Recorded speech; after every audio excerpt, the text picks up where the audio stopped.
திருமறை நேரம் Bible Hour presented by the National Bible College. கிறிஸ்துவின் சபையார் உங்களை வாழ்த்துகிறார்கள். Welcome to Satellite Bible Classes. பரிசுத்த ஆண்டவர் இயேசு கிறிஸ்துவின் இனிய நாமத்திலே திருமறை நேர உறவுகளுக்கு வாழ்த்துக்கள். ராஜ்யத்தை குறித்து நாம் படிக்கிறோம். ஆச்சரியமாக நாம் அறிந்த வசனங்கள் ஆனாலும் கூட அதன் அர்த்தங்களை விசேஷமாக நாம் இப்பொழுது ரொம்ப நெருக்கமாக வைத்து விளங்கி கொள்ள முடியுது. தொடர்ந்து பார்ப்போம். ஆண்டவர் இயேசு கிறிஸ்து தமது ஊழியத்தை ஆரம்பிக்கும் போது அவர் என்ன பிரசங்கித்து அந்த ஊழியத்தை ஆரம்பித்தார்? அவருடைய அந்த முதல் அறைகூவல் என்ன?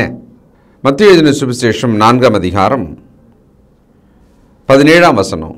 அது முதல் இயேசு, மனந்திரும்புங்கள், பரலோக ராஜ்யம் சமீபித்திருக்கிறது என்று பிரசங்கிக்க தொடங்கினார். யோவான் ஸ்நானனோட ஊழியம் அது நிறைவடைகிறது.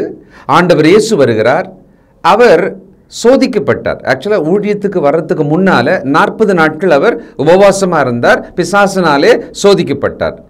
அந்த சோதனை முடிந்தவுடனே அவர் தனது ஊழியத்தை தொடங்கும் பொழுது அது முதல் பரலோக ராஜ்யம் சமீபமாக இருக்கு, எல்லாரும் மனந்திரும்புங்க.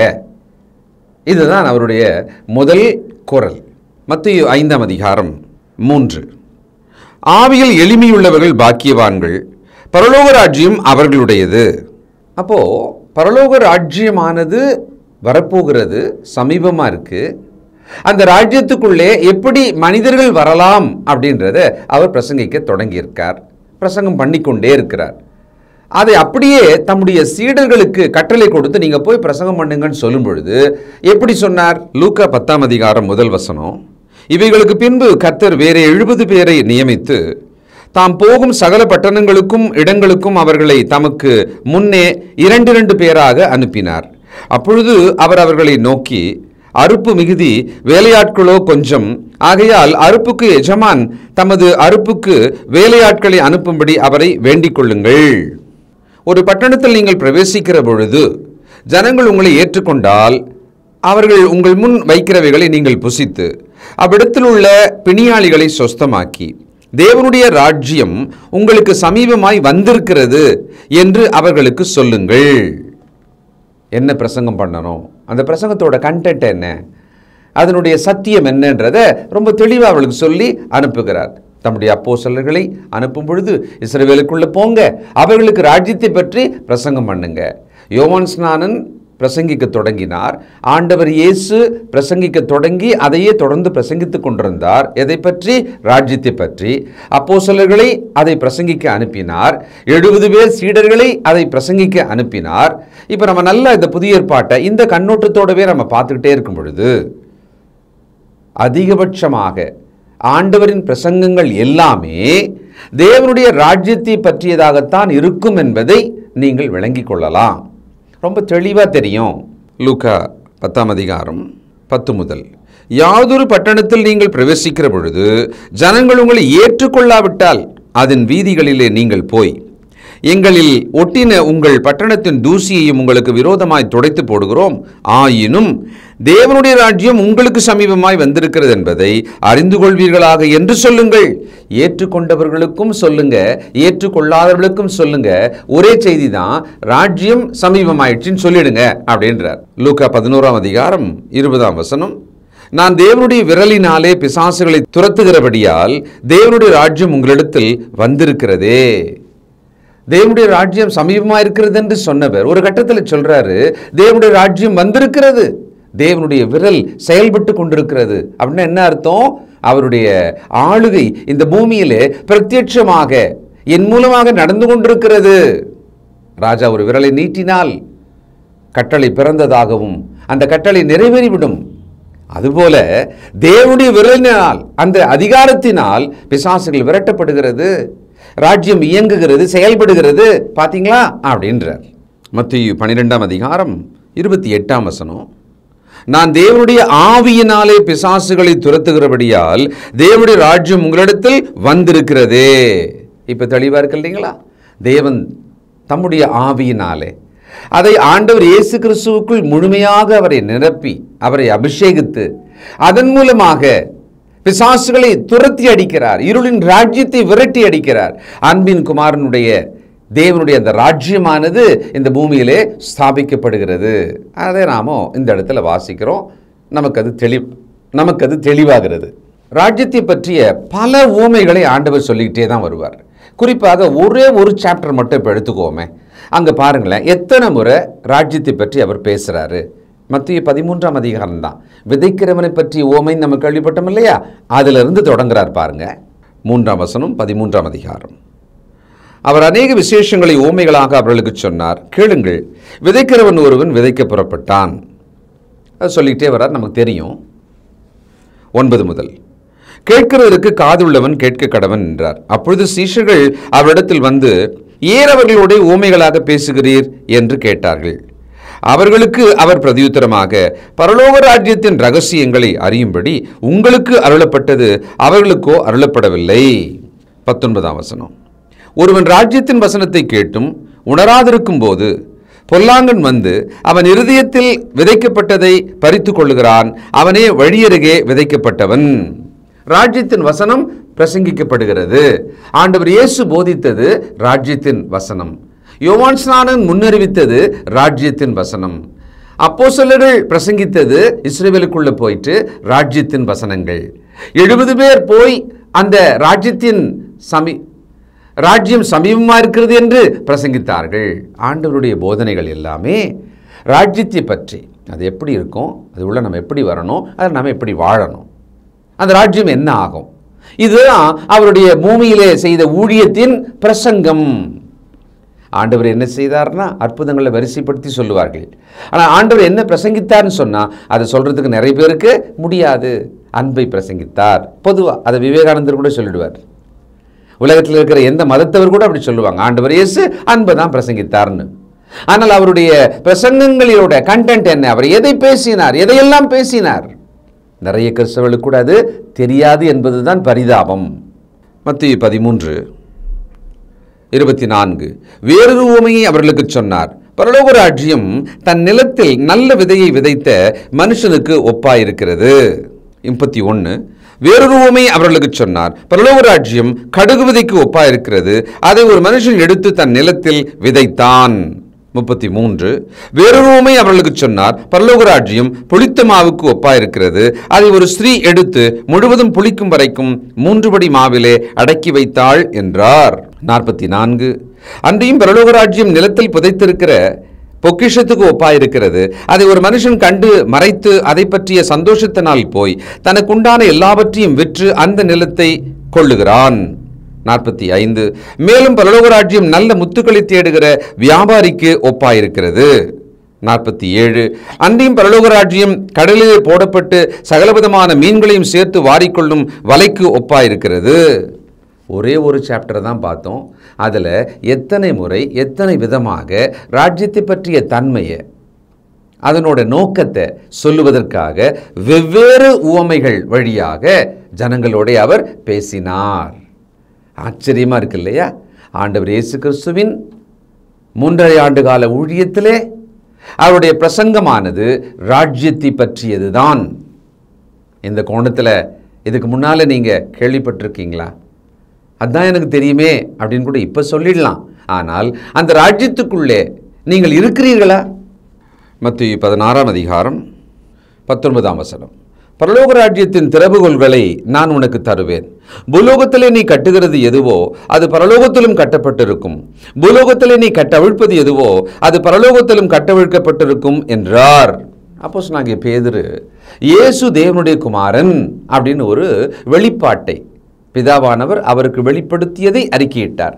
ஆண்டவர் சந்தோஷப்பட்டு, நீ சொன்ன அந்த அறிக்கை மாம்சம் ரத்தம் உனக்கு சொல்லலப்பா, பரலோகத்தின் தேவனதை உனக்கு வெளிப்படுத்தினார். சொல்லிட்டு தான் சொல்றாரு, என் சபையை நான் கட்டுவேன், பரலோக ராஜ்யத்தின் திறவுகோலை நான் உன்னிடத்திலே கொடுப்பேன். பூமியிலே நீ கட்டினால் பரலோகத்தில் கட்டப்படும், பூமியிலே கட்டவிழ்த்தால் பரலோகத்திலே கட்டவிழ்க்கப்படும் அப்படின்றார். அப்போ பரலோக ராஜ்யத்தை பற்றி ஆண்டவர் இயேசு கிறிஸ்து ஒவ்வொரு கட்டமாக அதை இன்னும் விளக்கமாக இன்னும் அதிகமாக சொல்லிக்கொண்டே வருகிறார். மத்திய 20ஆம் அதிகாரம் 1 முதல். பரலோக ராஜ்யம் வீட்டெஜமானாகிய ஒரு மனுஷனுக்கு ஒப்பாயிருக்கிறது.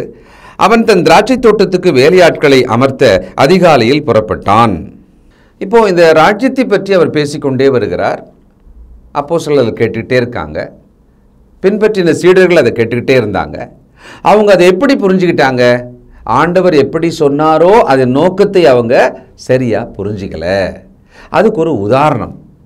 இதே 20ஆம் அதிகாரம் 20ஆம் வசனம் முதல். அப்பொழுது செபதேயுவின் குமாரருடைய தாய் தன் குமாரரோடு கூட அவரிடத்தில் வந்து அவரை பணிந்து கொண்டு, உம்மிடத்தில் ஒரு விண்ணப்பம் பண்ண வேண்டும் என்றாள். அவர் அவளை நோக்கி, உனக்கு என்ன வேண்டும் என்று கேட்டார். அதற்கு அவள், உம்முடைய ராஜ்யத்திலே என் குமாரனாகிய 2 பேரில் ஒருவன் உமது வலது பார்சத்திலும் ஒருவன் உமது இடது பார்சத்திலும் உட்கார்ந்திருக்கும்படி அருள் செய்ய வேண்டும் என்றாள். இயேசு பிரதியுத்தரமாக, நீங்கள் கேட்டுக்கொள்ளுகிறது இன்னது என்று உங்களுக்கு தெரியவில்லை. நான் குடிக்கும் பாத்திரத்தில் நீங்கள் குடிக்கவும், நான் பெறும் ஸ்நானத்தை நீங்கள் பெறவும் உங்களால் கூடுமா என்றார். அதற்கு அவர்கள் கூடும் என்றார்கள். அந்த அம்மா என்ன மாதிரியான விஷயத்தை இந்த பிள்ளைகள் சொல்லாமல் இருந்தால் அவங்க இப்படி வந்திருப்பாங்க. மறுபடியும் அந்த அம்மா இந்த பிள்ளைங்க என்னெல்லாம் சொன்னாங்களோ அதை கேட்டுட்டு அவங்க எப்படி புரிஞ்சுக்கிட்டாங்க, இவங்க எப்படி சொன்னாங்கன்றதை பார்த்தா ஆச்சரியமாக இருக்குது. ஆண்டவர் இயேசுவுக்கு ரொம்ப திகைச்சு போயிருப்பார், ரொம்ப ஆச்சரியப்பட்டு அதிர்ச்சியாக இருப்பார் நான் நினைக்கிறேன். ராஜ்யத்தை பற்றி இவ்வளவு தூரம் விளக்கங்களை கொடுத்த பிறகு பூமியிலே ஒரு சிங்காசனத்திலே அவர் உட்கார்வார் என்றும் தன் 2 பிள்ளைகளும் வலது இடதுபுறமாக உட்கார வேண்டும் என்றும் அமைச்சர் பதவி கேட்டு வந்திருக்காங்க. ரொம்ப வருத்தமான விஷயம்தான். இதில் என்னன்னா, அன்றைக்கு ஆண்டவர் இருக்கும்போதே அவர் ராஜ்யத்தை பற்றி பிரசங்கித்துக் கொண்டிருக்கும் பொழுதே அவர்களோட புரிதல் இப்படி இருந்ததானால், 2000 வருஷத்துக்கு பிறகு இந்த வேத வசனங்களை ஆராய்ந்து படித்து ராஜ்யத்தின் தன்மையை புரிந்து கொள்ள வேண்டிய மனிதர்களாகிய நாம் இன்னும் மோசமாக அதை புரிந்து கொள்ளாமலேயே இருப்பது. கிறிஸ்தவர்களிலேயே கோடிக்கணக்கான பேருக்கு இந்த ராஜ்யத்தை பற்றிய சத்தியம் இன்னும் விளங்கலை. லட்சக்கணக்கான போதகமார்கள் ராஜ்யத்தை பற்றி இன்னும் பிரசங்கிக்கல. தங்களுடைய வயிற்றை கடவுளாக்கி உலகத்தின் சுகபோகமான வாழ்வின் மேலே லட்சியம் கொண்டு போதித்து கொண்டிருப்போர் தான் இன்னைக்கு அதிகம். தேவனுடைய ஆளுகையின் கீழாக, ஆண்டவர் இயேசு கிறிஸ்துவின் ஆளுகையின் கீழாக வாழ்வதை பற்றி அறிவும் இல்லை, தெரியவும் இல்லை, அதை போதிப்பதும் இல்லை. அதனாலே ஜனங்கள் மனிதர்களுக்கு பின்னாலே அவர்களுடைய அதிகாரத்துக்கு கீழே போகிற கூட்டமாக போயிட்டாங்க. ஹத்ராஸ் என்ற இடத்துல 80,000 பேருக்கு அவர்கள் உரிமை அல்லது பர்மிஷன் வாங்கிட்டு 1.5 லட்சம் பேர் வந்துட்டாங்க. என்னத்துக்குன்னு பார்த்தா, ஒரு மனிதன், அவர் கடவுளின் அருள் பெற்றவர், அவருக்கு பின்னாலே ஒரு பெரிய ஒளி இருக்கிறது, அவருடைய ஆசி பெற வேண்டும். அடுத்தது, அவர் நடந்து போயிட்ட பிறகு அந்த பாதம் பட்ட மண்ணை எடுத்து பூசிக்கொள்ள வேண்டும். அவர் கார்லேயே போயிட்டாலும் கூட அந்த டயரோட தடம், அதுக்கு அடியில் இருக்கிற மண்ணை எடுத்து நெற்றியிலே பூசிக்கொள்ளும்படி ஜனங்கள் திரண்டு போயிட்டாங்க. அவர் மிக வேகமாக சூழ்நிலையை அறிந்து ஓடி போயிட்டாரு. அதனால ஜனங்கள் முட்டி மோதி அந்த மண்ணை தொட்டு தடவிக்கொள்வதற்காக போயிருக்காங்க. 150 பேருக்கும் மேலாக உடல் நசுங்கி மனிதர்களை மிதித்து செத்தார்கள். இது ரொம்ப வருத்தமும் வேதனையான விஷயம். இந்த வேதனையான விஷயத்தில் வெறும் மரணம் மட்டும் அங்கே வேதனை அளிக்கலை. இன்றைக்கு ஹிந்து பேப்பரில் ஒரு ஆர்டிகல் படித்தேன். ஜனங்களோட மூட நம்பிக்கைகளின் கோரம் இன்னுமா இவ்வளவு கோரமாக இருக்க வேண்டும்? இன்னுமா இந்த நவீன காலத்திலேயா இவ்வளவு மோசமாக இருக்க வேண்டும்? அது நம் தேசத்தில் இருப்பது என்பது நமக்கு ஒரு வெட்கமான விஷயம்தான். நம்ம பக்கம் வருவோம். இந்த வேத புத்தகத்தை கையில் வச்சுக்கிட்டு இதை படிப்பதாகவும் இதை கேட்டுக்கொண்டே இருப்பதாகவும் நம்பிக்கொண்டிருக்கிற கோடிக்கணக்கான கிறிஸ்தவ மக்கள் ராஜ்யத்தை பற்றி தெரியாமலேயே இருக்காங்க. ஏன் தெரியுங்களா? அவர்களுக்கு அது போதிக்கப்படவே இல்லை. தயவுசெய்து நமக்கு இதை தேவன் இந்த நாட்களிலே நினைப்பூட்டுகிறார். அதை அறிந்து கொள்ள வேண்டும் என்ற இந்த வசனங்களின் முயற்சியை நீங்கள் தயவுசெய்து பிரயோஜனப்படுத்திக் கொள்ளுங்க. மத்தேயு 22ஆம் அதிகாரம் 1. இயேசு மறுபடியும் அவர்களோட உவமைகளாக பேசி சொன்னது என்னவென்றால், பரலோக ராஜ்யம் தன் குமாரனுக்கு கல்யாணம் செய்த ஒரு ராஜாவுக்கு ஒப்பாயிருக்கிறது. பார்த்தீங்களா? வரிசையாக நம்ம பார்த்துக்கிட்டே வர்றோம். மத்தேயு மட்டும்தான் பார்க்குறோம். அதில் ஆண்டவர் இயேசு கிறிஸ்து ராஜ்யம் இப்படி இருக்கு, ராஜ்யம் இதுக்கு ஒப்பா இருக்கிறது, ராஜ்யம் அதுக்குள்ள நீங்க வரணும்னா இப்படி சொல்லிக்கிட்டே வர்றார், வரிசையை சொல்லிக்கிட்டே வர்றார். மத்திய 25 அதிகாரம் 1 முதல். அப்பொழுது பரலோக ராஜ்யம் தங்கள் தீவெட்டிகளை பிடித்து கொண்டு மணவாளனுக்கு எதிர்கொண்டு போக புறப்பட்ட 10 கன்னிகைகளுக்கு ஒப்பாயிருக்கும். இப்போ இந்த ராஜ்யத்தை பற்றி சீடர்களோட புரிதல் எவ்வளவு தவறாக இருந்தது. அவங்க அம்மாட்ட சொல்லி ஆண்டவர்கிட்ட கூட்டு வந்து தனக்கு ஒரு சீட்டு கேட்டாங்க இல்லையா. ஆனால் ரொம்ப ஆச்சரியம் என்னென்னா பாருங்க, ஒரு காட்சி சிலுவையில் நடந்த சம்பவங்களுக்கு நடுவில் லூக்கா எழுதின சுவிசேஷம் 23 அதிகாரம் 39 அன்றியும் சிலுவையில் அறையப்பட்டிருந்த குற்றவாளிகளில் ஒருவன், நீர் கிறிஸ்துவானால் உன்னையும் எங்களையும் ரட்சித்துக்கொள் என்று அவரை இகழ்ந்தான். மற்றவன் அவனை நோக்கி, நீ இந்த ஆக்கினைக்கு உட்பட்டவனாயிருந்தும் தேவனுக்கு பயப்படுகிறதில்லையா? நாமோ நியாயப்படி தண்டிக்கப்படுகிறோம், நடப்பித்தவைகளுக்கு தக்க பலனை அடைகிறோம், இவரோ தகாததொன்றையும் நடப்பிக்கவில்லையே என்று அவனை கடிந்து கொண்டு இயேசுவை நோக்கி, ஆண்டவரே, நீர் உம்முடைய ராஜ்யத்தில் வரும்போது அடியனை நினைத்தருளும் என்றான்.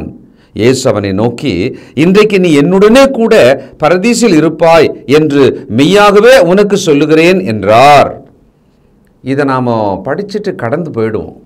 ஏன்னா கள்வர்கள், குற்றவாளிகள், அவர்கள் பேசின பேச்சு இது. ஆனால் இந்த பேச்சை நீங்கள் நல்லா உத்து கவனித்து பார்த்தீங்கன்னா இதில் நம்மெல்லாம் இருக்கிறோம். என்ன, ஒரு பக்கம் ராஜ்யத்தை கேட்காமல் உணராமல் ஆண்டவரை இகழ்ந்த ஒருவன், இன்னொரு பக்கம் இவனும் கள்ளன் தான், இவனும் குற்றம் செய்தவன் தான், இவனும் நியாயமாக தான் தண்டிக்கப்படுவதாகவே ஒப்புக்கொண்டவன் தான். ஆனால் ராஜ்யத்தை பற்றிய அறிவு இவனுக்கு எப்படி இருந்தது? ரொம்ப தெளிவாக வேற, ராஜ்யத்தில் நீர் வரும்பொழுது என்னை நினைவு கூறும் என்று கேட்கும் அளவுக்கு அறிவு எப்படி இருந்தது?